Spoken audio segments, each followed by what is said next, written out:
Yeah.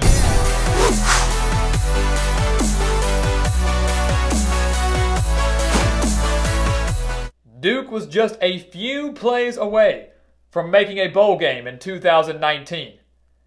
Now with a big-time transfer quarterback and a solid defense, can the Blue Devils catch a few lucky breaks and get back to the postseason this year? Welcome back to the Gridiron Expert, the best-kept secret in all of college football. Today, bringing you our 2020 Duke Blue Devils college football predictions.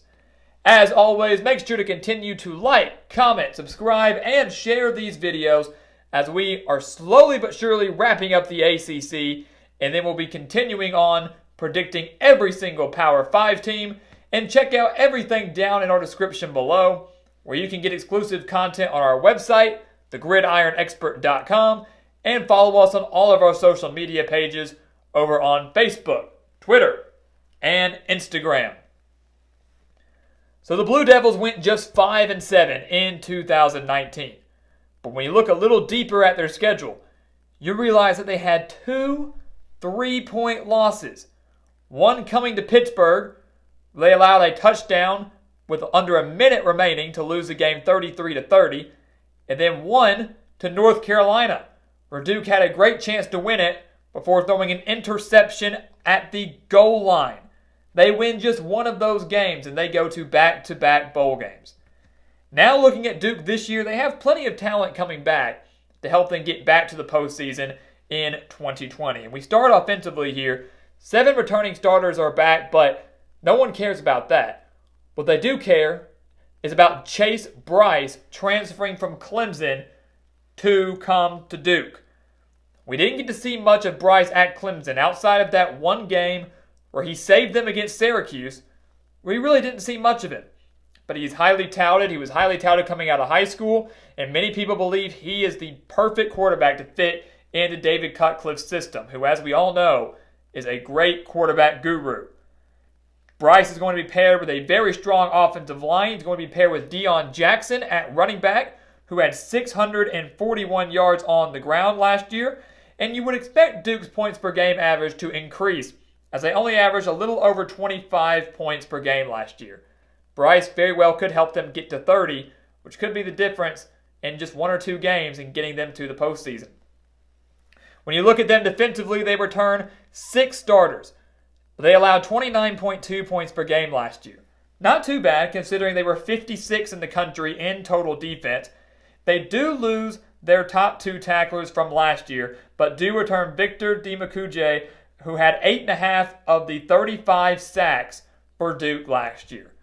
He nearly had 25% of Duke's sacks in 2019. So he returns up front along the defensive line, and their secondary will be one of the better and more underrated ones in the Coastal Division, returning Mark Gilbert, Michael Carter II, and Josh Blackwell.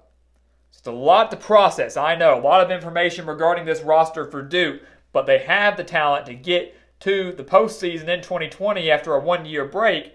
The question is, will the schedule allow them to do that? We take a look here. They open up the season against Middle Tennessee State, and I got to say, that's a much better game to be opening up with than Alabama, who Duke had to face in the season opener last year. Duke played the Blue Raiders last year, defeating them 41-18, and they don't have nearly as much talent returning from last year's squad. Do not underestimate Rick Stockstill at all. But I really like Duke's chances here, and this will be a great game to kind of see what Chase Brice is made of and to get him some real in-game experience and to build some chemistry with his offense. So they win against Middle Tennessee State. I think they win against Elon here, and I think they win against Charlotte. Certainly a team that they cannot afford to overlook. A Charlotte team that did go 7-6 with Will Healy last year. An offense that does return their quarterback in Chris Reynolds, and his dual threat ability is really going to test this Duke defense. Chris Reynolds being able to be the leading rusher for them last year, or one of the leading rushers for Charlotte last year, being a fantastic and accurate quarterback last year for the 49ers. He's really going to test Duke's defense. He's going to test that secondary. He's going to test that front 7 as well. I think Charlotte is probably the most difficult game in these first 3 for the Blue Devils, but regardless, they should start off 3-0. They then jump right into ACC play. And guys, you look at this game against Pittsburgh here.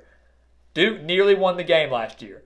They were down 26-3 to the Panthers, battled all the way back, but then with under a minute left, blew it and allowed Pittsburgh to win the game 33-30.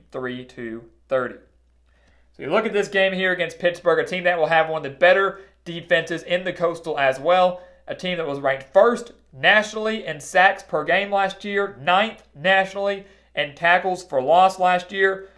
They're going to be very difficult, and Duke unfortunately has to go on the road for this game. The key for Pittsburgh is not their defense. The key for them is Kenny Pickett. He was fairly inconsistent last year. Can we get more consistency out of him? Will he be able to improve his touchdown-interception ratio? I believe with offensive coordinator Mark Whipple, he will be able to do just that. And Duke will fall to the Panthers on the road to take their first loss of the season. They then return home to take on Wake Forest. They lost to the Demon Deacons 39-27 last year. And all things considered, that's a fairly respectable loss. It's a 12-point game. Duke was in that game for the majority of it, late until the fourth quarter. And a lot of people are freaking out about Wake Forest and all the losses that they have, especially offensively, namely Jamie Newman, who transferred to Georgia. But as I've said in our Wake Forest video, as I've said in every other video, they still return Sam Hartman, they still return Sage Surratt at wide receiver, and their defense returns 9 starters. So that is a very talented Demon Deacon squad that Dave Clawson isn't going to let completely fall off. It's just not going to happen. But they might take a minor step back, and one of those losses in that minor step back is going to come on the road to Duke. I believe the Blue Devils pull off an upset here. I look at it here, and I think Duke has the potential to be a little bit more competitive and probably maybe improve from the team they had last year. I think they're going to be a little bit better all the way around than the team they had last year. Well, Wake Forest is a team that might take a little bit of a step back from the team they were last year. And when you look at how they played each other last year, Duke was in that game. Getting it at home now, I think they actually snagged the win. So just like that, Duke's 4-1, 2 games to win from bowl eligibility, 1 game away from matching last year's win total. And unfortunately, they do not match last year's win total with the road game at NC State. We have them falling to the Wolfpack here. They get back-to-back games against the North Carolina teams, NC State and actual North Carolina. And we start with NC State here. Very winnable game on the road. Big for Duke if they're trying to get back to a bowl game. But they really disappointed last year in Dave Doran's season that we knew was going to be a rebuilding year. We knew Dave Doran was going to have to endure a rebuilding year for the Wolfpack, and they did, going 4-8. The big number you need to look at here is while North Carolina State returns 8 starters offensively, forget about Devin Leary for a second. Forget about the quarterback play. He was mediocre last year, and I think he takes a step forward in 2020. But the guys you have to watch out for are Bam Knight and Jordan Houston, the dynamic running back duo for the Wolfpack. Those 2 guys going up against a Duke defense that last year allowed 180.6 rushing yards per game. That's the key number. Duke does not improve that. NC State, with that duo, will run all over them. I think they do just that, and they do it just enough that Leary has a decent game being able to utilize that play action. So Duke falls here to NC State, and they fall to North Carolina as well. And I don't think that should come as much of a surprise because North Carolina is going to take a major step forward from the team that we saw last year. And they were a pretty dang good team last year, guys. They went 7-6. 7-6 last year, with all 6 games being decided by 1 possession.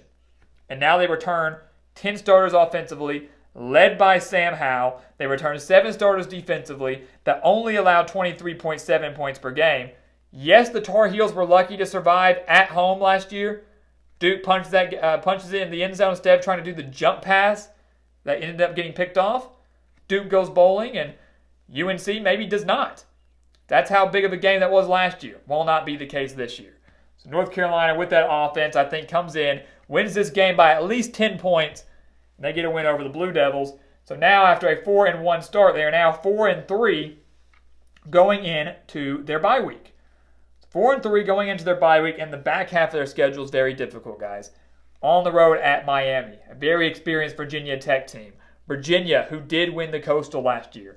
At Notre Dame, and then of course Georgia Tech, who some might not think is that competitive and is not that good, but should take a minor step forward, at least competitively, in year 2 under Jeff Collins. They come out of the bye week, and I believe they fall to the Fighting Irish. I believe they fall to Notre Dame in South Bend. They lost to them 38-7 at home last year. Ian Book is back as one of the best quarterbacks in the country this year.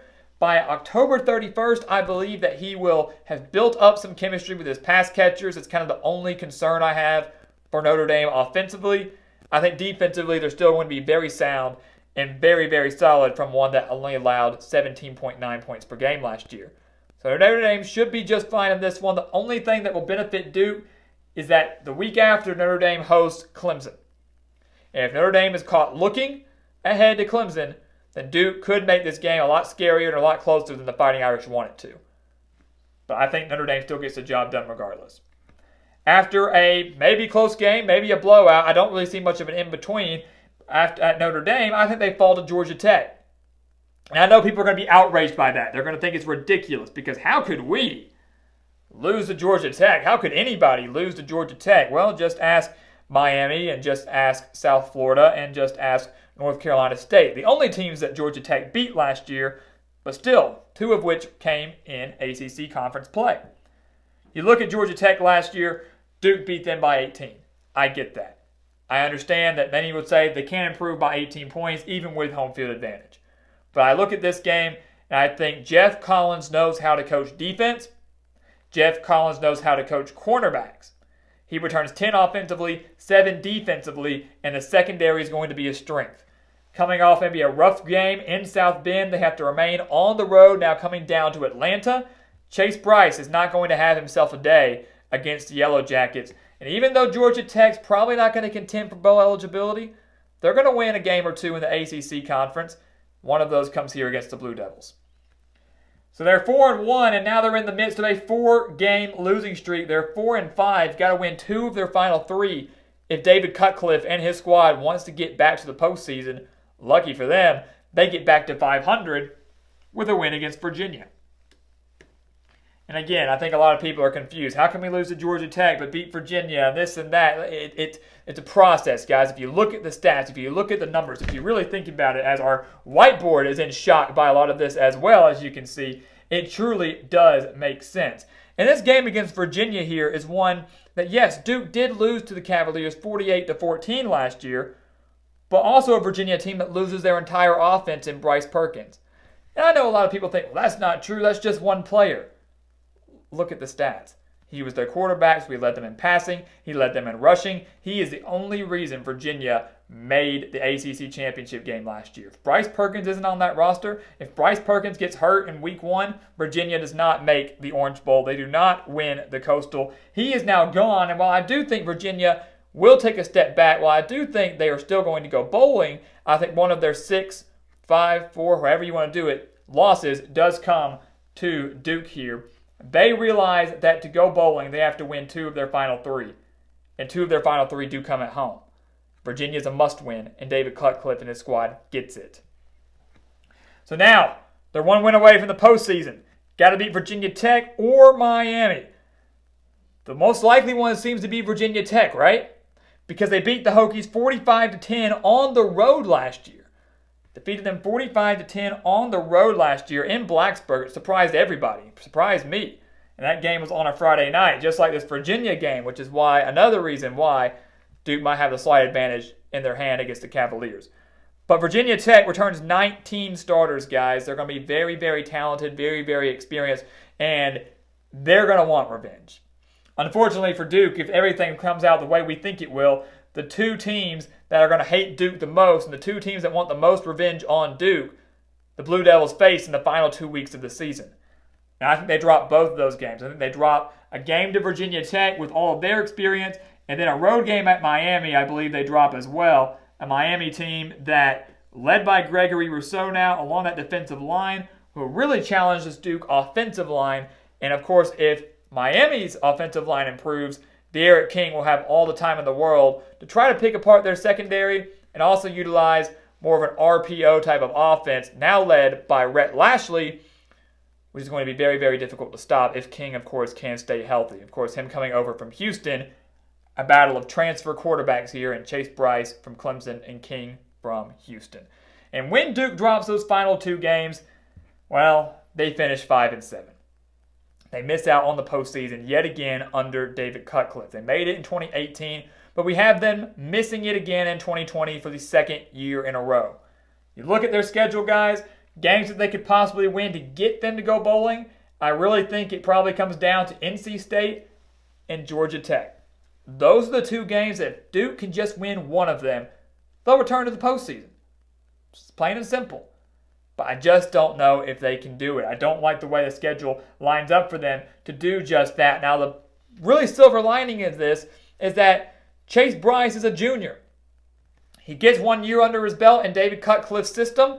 Next year as a senior, I can almost guarantee you Duke's going to go bowling. Because when you play for David Cutcliffe and you get 2 years learning from him, learning his system, you take major strides forward. Brice has a lot of potential. I think you see flashes of it this year, but you see it even better and in more effect next year in 21 when I think Duke finally makes their coveted return to bowl season. So guys, thank you so much for watching us here at the Gridiron Expert. We've got the Duke Blue Devils going 5-7 for the 2nd year in a row. Make sure to continue to like, comment, subscribe, and share these videos as we continue to predict every single Power 5 team. Check out everything down in the description below, where you can get exclusive content on our website, thegridironexpert.com, as well as on our social media pages over on Twitter, Instagram, and Facebook. And once again, as always, thank you so much for watching, and we will see you next time right here on The Gridiron Expert.